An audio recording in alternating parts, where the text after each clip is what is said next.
Pada suatu masa, Putri Salju dan Pangeran Antoine hidup bahagia di istana mereka. Satu hari, kurcaci ulung menemui Putri Salju. Pangeran, Putri, ada sesuatu yang ingin hamba sampaikan. Tentu saja kawan, apa yang kau perlukan? Begini, sewaktu kami pulang dari pertambangan, lalu beristirahat di kamar, tiba-tiba kami mendengar suara aneh. Tolong! Kami lalu memeriksa. Kami berjalan di koridor panjang dan sempit, menuruni tangga. Lalu kami melihat... Apa yang kau lihat, Ulung? Penjara bawah tanah. Dan di dalamnya ada seorang pemburu. Benarkah? Jangan-jangan dia pemburu yang menyelamatkan jiwaku. Si jahat Hela pasti mengurungnya karena tidak menuruti perintahnya. Putri Salju dan Pangeran Antoine segera menuju penjara bawah tanah itu. Mereka membebaskan si pemburu dari sana. Terima kasih sudah menyelamatkan aku, Putri. Aku sudah lama sekali dikurung di sana. Sementara itu, di seberang istana, pada sudut gelap hutan, berdirilah sebuah patung batu. Ratu jahat Hela masih terjebak di dalamnya. Dunkov ada di dekat sana, dalam sebuah tenda yang dibuatnya dari 4 batang kayu dan kain kotor. Dalam tenda ia mencari mantra pada buku sihir untuk membebaskan Hela. Mantra gaib, mantra sihir, mantra awet muda. Awet muda? Mantra yang berguna. Baiklah, jadinya. Ini dia ketemu. Dunkov keluar dari tenda, mengambil sebuah ranting pohon dan mulai menggoyangkannya seperti tongkat sihir. Sekarang aku akan selamatkan ratuku. Abrakrakaroka. Dari batu ke manusia, dari manusia ke ratu. Tatatadada. Patung batu mulai berderak. Sesuatu yang ajaib terjadi. Tetapi kemudian Hela berubah menjadi seekor siput raksasa. Ia merangkak mendekati Dunkov dengan sungutnya yang berlendir. Mundur. Dunkov sadar telah melakukan kesalahan, lalu berlari ke tendanya untuk mencari mantra lain yang tepat. Siput. Harus diapakan ya? Akhirnya ia menemukan mantra lain dan mulai mengguncang ranting di depan si siput. Dan ini. Kali ini, Hela berubah menjadi katak raksasa. Dunkov takut pada katak itu dan berlari masuk lagi ke dalam tenda. Wah, aku pergi saja. Ia mulai berbicara dalam hati saat ranting masih dipegangnya.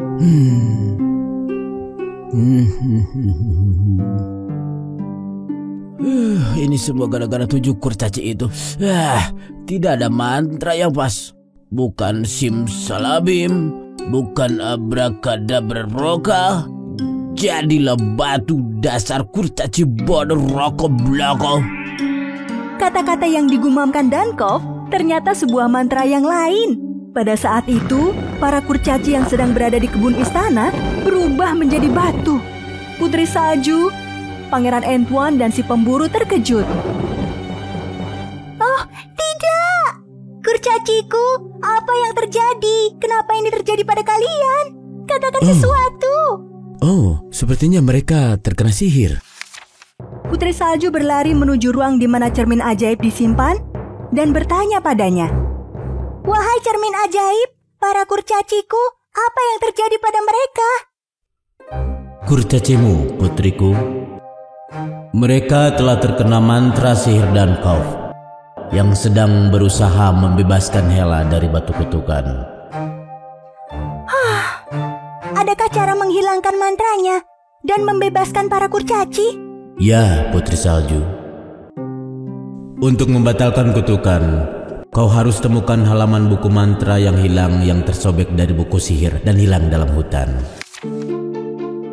Putri menemui pemburu di ruang tahta. Ia menceritakan tentang halaman pada buku sihir dan bertanya pada pemburu apakah ia bersedia menolong para kurcaci. Dengan senang hati aku akan menolongmu dan para kurcaci, Putri. Sebuah kehormatan bisa menolong mereka. Si pemburu bersiap-siap lalu berangkat. Ayo. Misinya adalah menemukan halaman buku yang hilang agar bisa menyelamatkan kurcaci. Sementara itu, tidak jauh dari sana, Dankov menyadari ada halaman buku yang hilang. Bisa jadi mantra yang kubutuhkan ada pada halaman yang hilang itu. Aku harus mencarinya. Ia tidak tahu di mana harus mencari. Di bawah batu tidak ada. Oh, di lubang ini. Tapi halaman yang dicari tidak ada. Tak jauh dari sana, halaman sihir ternyata tergantung pada batang pohon harapan yang berwarna-warni. Dankov dan pemburu berbarengan tiba di tempat itu. Mereka saling berhadapan. Dankov merasa agak takut, tetapi kemudian mereka melihat kertas halaman itu tergantung di pohon harapan. Jarak antara keduanya dengan pohon itu sama. Mereka harus berlomba untuk sampai di sana. Dankov berlari sebisa kakinya yang pendek dan gemuk itu membawa. Tetapi pemburu punya ide yang lebih baik. Ia menyiapkan busurnya dan melesatkan anak panah. Dia gebut. Coba lihat si kecil melesat. Dankov berlari sangat cepat. Anak panah nyaris tak dapat melampauinya. Tapi anak panah mengalihkan konsentrasinya, membuat Dankov tidak menyadari ada batu di tengah jalan. Aduh. Anak panah melintasinya dan menyambar halaman ajaib itu dari pohon. Mestinya tadi kurapal mantra awet muda itu untukku. Dankov gagal lagi. Dan pemburu segera mengambil halaman ajaib itu dan kembali ke istana. Putri Salju meraih halaman ajaib yang diberikan pemburu, lalu menuju ke tempat kurcaci. Wahai kini yang berubah menjadi batu, yang tampak seperti boneka taman, kini kurapa mantra memecah kutukan. Karena apapun yang jahat harus dipatahkan. Batu kurcaci perlahan mulai retak dan pecah. Lalu satu demi satu mantra batu terpatahkan. Pertama, si ulung. Lalu si bodoh, si pemalu, si pemarah, si riang, si penasaran, dan si pemalas.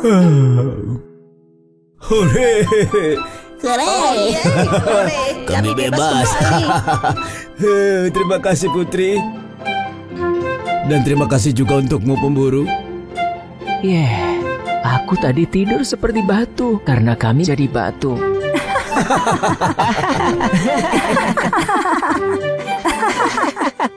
Putri Salju dan 7 kurcaci sangat bahagia karena mantra kutukan dapat dipatahkan.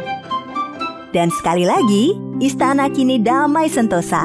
Suatu masa, di negeri yang jauh, terdapatlah istana megah di mana Putri Salju, Pangeran Enzwan, dan 7 kurcaci hidup bersama. Satu hari, Pangeran Enzwan dan Putri Salju berjalan-jalan mengendarai kuda mereka. 7 kurcaci memutuskan untuk berjalan-jalan juga. Namun saat tiba di wilayah hutan, seseorang tampak mengintip dari balik pohon. Ia adalah kurcaci perempuan dengan rambut putih dan wajah berbintik. Ia takut pada prajurit kerajaan dan kuda-kuda mereka yang tinggi, sehingga ia bersembunyi. Beberapa hari kemudian, dalam gua Hela, Dankov masih berusaha untuk mengubah Hela menjadi manusia kembali. Simsalabimbo.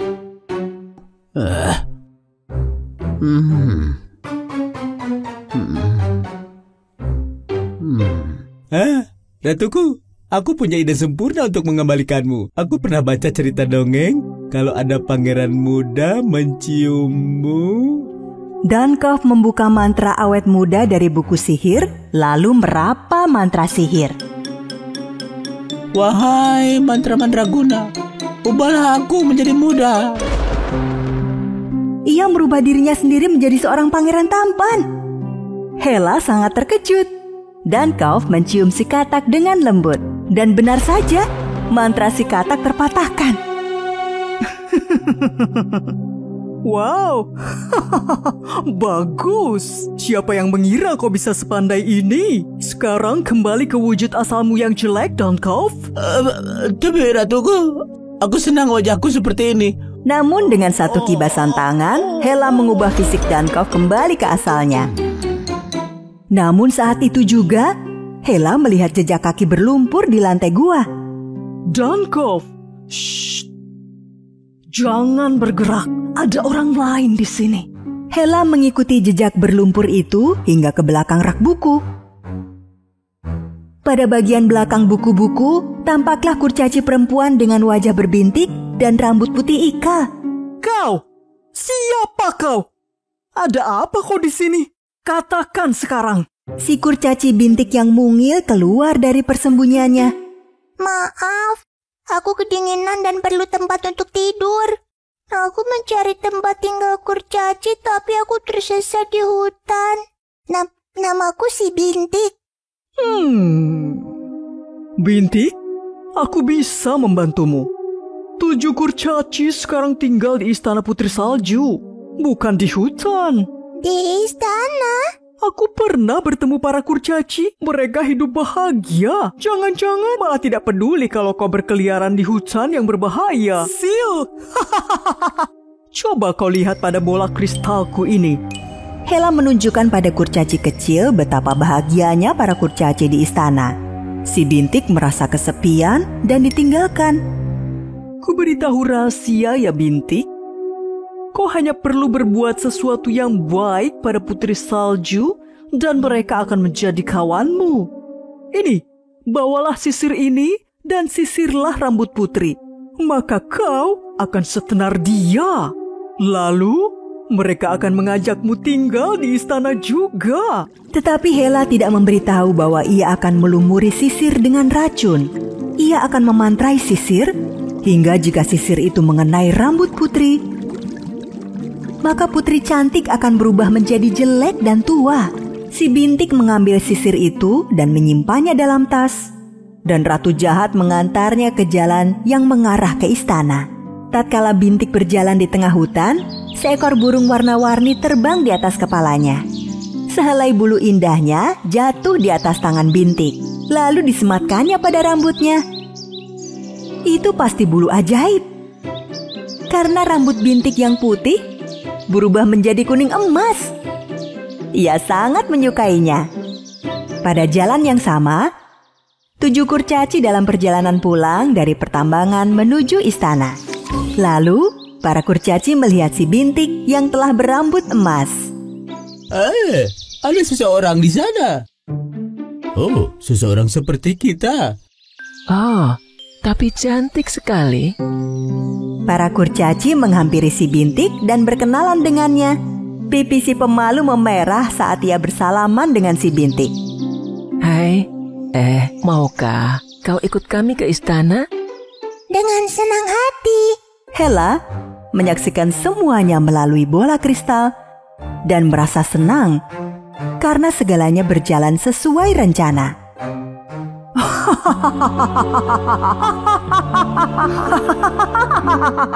Para kurcaci akhirnya tiba di istana. Untuk pertama kalinya, si Bintik melihat istana yang begitu megah dan kebun yang indah. Putri Salju menyambut kedatangan para kurcaci.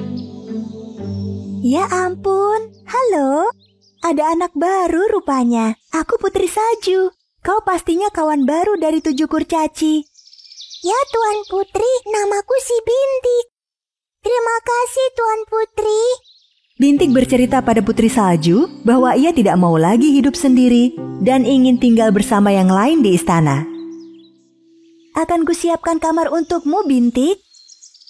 Kau baik sekali. Kau memiliki rambut yang bagus, lembut dan halus. Biar ku sisir dengan sisir yang kubawa untukmu. Bintik mulai menyisir rambut Putri Salju dengan sisir itu, tak menyadari bahwa sisirnya sudah diberi mantra beracun.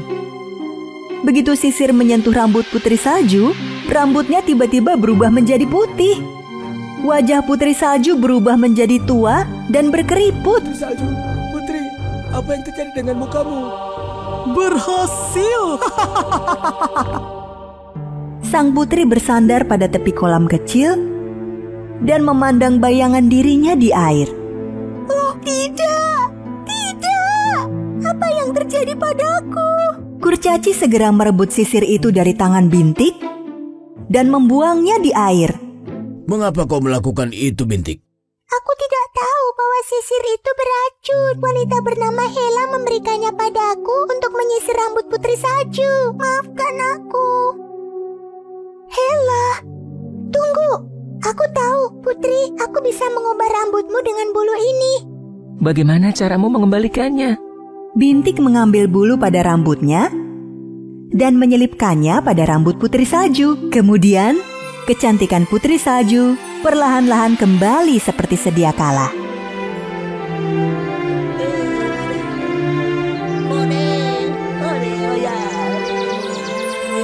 Terima kasih, Bintik. Jangan menerima pemberian dari orang yang tak kau kenal, Bintik. Berhasil. Kerja yang bagus, Bintik. Hole. Sejak saat itu, Bintik sangat bahagia. Hidup bersama kawan-kawannya di istana. Dia berhasil selamat lagi. Kenapa aku tidak bisa menang sekali saja? Aku benci Putri Salju. Putri Salju, Pangeran Antoine, dan 7 kurcaci hidup bersama dalam sebuah kastil megah. Satu hari, si cantik Putri Salju pergi ke kebun kastil. Para kurcaci biasanya merawat dan memangkas tanaman di kebun. Namun, pagi itu ia tidak melihat mereka. Putri Salju bertanya-tanya ada di mana mereka. Tulung, Dungu, Pemalu, kalian di mana? Tahu mereka tidak di luar, ia memeriksa ruangan mereka di kastil. Dibukanya pintu sedikit, namun ia tidak melihat siapapun di antara mereka. Ia mulai khawatir. Kemana mereka? Mengapa tak memberitahuku? Mereka tidak tahu aku akan khawatir. Putri Salju kembali ke kastil. Dicarinya para kurcaci kemana-mana, namun tak menemukan mereka. Sehari sebelumnya, para kurcaci berkunjung ke rumah lama mereka. Mereka tak memberitahu Putri Salju karena ingin memberi kejutan berupa bunga yang cantik. Mereka membersihkan halaman dan menemukan bunga oranye cantik di kebun. Lalu mereka beranjak untuk kembali ke kastil. Di jalan, mereka mendekati kapal mereka di sungai. Semua naik ke kapal dan menyeberang sungai dengan mudah. Namun, begitu turun dari kapal, kau tahu siapa yang mereka lihat? Itu Dankov, asisten si Ratu Jahat Hela. Ia berdiri dengan sebotol air di tangan. Oh tidak, itu Dankov. Halo para kurcaci mungil yang manis. Tolong jangan halangi kami, Dankov. Ya, lihat, kami bertujuh, sedangkan kamu sendirian. Kau tak akan mampu mengalahkan kami. Iya, tenang saja. Aku tak akan melukai kalian. Aku hanya menawari kalian air. Kalian tampak haus. Tidak perlu, kami tidak minum air. Hei pemarah, jangan terlalu cepat mengambil keputusan. Lihat, si pemalu dan pemalas tampak kehausan. Tapi dia... Terima kasih, Dankov. Air akan sangat berguna. Dankov menyerahkan botol air ke tangan si ulung.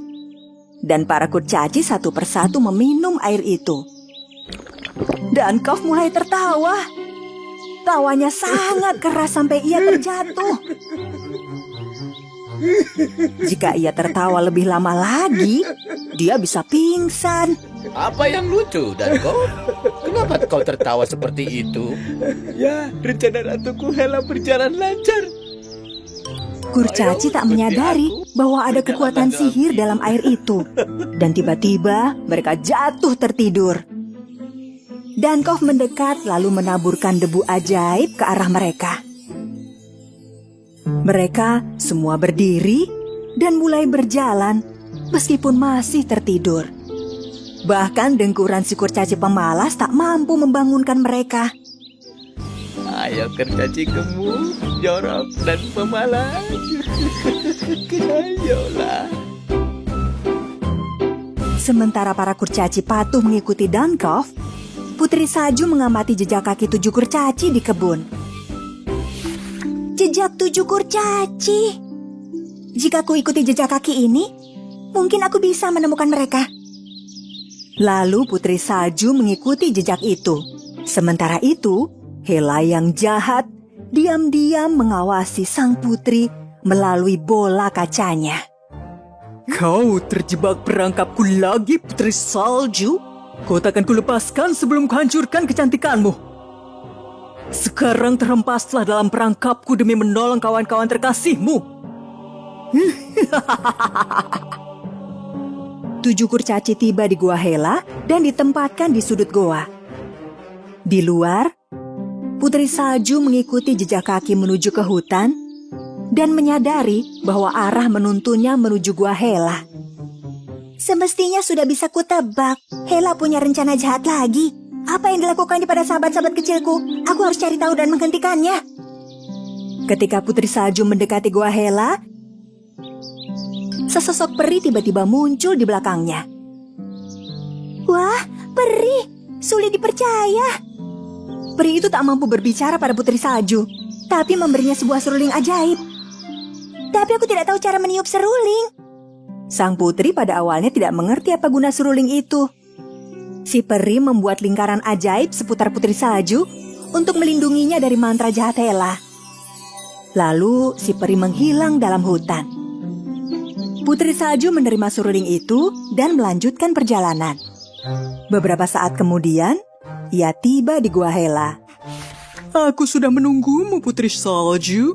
Jelas kau tak menghentikan rencana jahatmu. Aku tahu kau menculik kawan-kawan kurcaciku. Sekarang di mana mereka? Menculik? Aku? Mereka datang dengan sukarela. Dan kini mereka mengabdi padaku. Berlututlah kurcaci. Kurcaci mendatangi Hela satu persatu dan berlutut di depannya. Namun mata mereka tertutup dan dalam keadaan tertidur pulas. Kurcaciku, apa yang terjadi? Buka mata kalian. Mereka tak bisa mendengarmu. Mereka hanya menuruti perintahku. Kurcaci, kelilingi Putri Salju. Kita renggut kecantikannya. 7 kurcaci mendekati Putri Salju, tidur berjalan. Sang putri merasa bingung dan ketakutan. Lalu ia ingat seruling pemberian peri dan mulai memainkannya. Suara yang keluar dari seruling ajaib itu membuat para kurcaci terbangun. Putriku, apa yang terjadi? Di mana ini? Lihat, lihat. Bukankah itu ratu jahat Hela? Menjauhlah dari kami. Putri Salju terus memainkan seruling. Hela dan Dankov tak tahan mendengarnya dan berlari ke bagian belakang gua. Putri Salju heran mengapa mereka melarikan diri. Namun ia senang serulingnya berhasil. Terima kasih Putri Salju. Itu akan menghentikan mereka untuk sementara. Ayo kita pergi dari sini. Putri Salju dan 7 kurcaci meninggalkan gua kembali ke kastil. Para kurcaci merasa bahagia bisa kembali ke kastil. Putriku, sebenarnya kami meninggalkan kastil karena ingin memberimu hadiah. Bunga istimewa ini hanya tumbuh di kebun rumah kami yang lama, dan kami ingin memberinya untukmu. Indah sekali. Terima kasih. Tapi kalian membahayakan diri sendiri. Lain waktu, jangan meninggalkan kastil tanpa memberitahu. Karena Hela bebas berkeliaran, kita harus saling menjaga. Sementara itu, Hela dan Dankov pulih dari dampak kekuatan suara seruling ajaib. Bagaimana ku tahu kalau seruling itu punya kekuatan yang dahsyat? Suara serulingnya buruk, Yang Mulia. Tapi lagu yang dimainkan bagus. Diam, Dankov!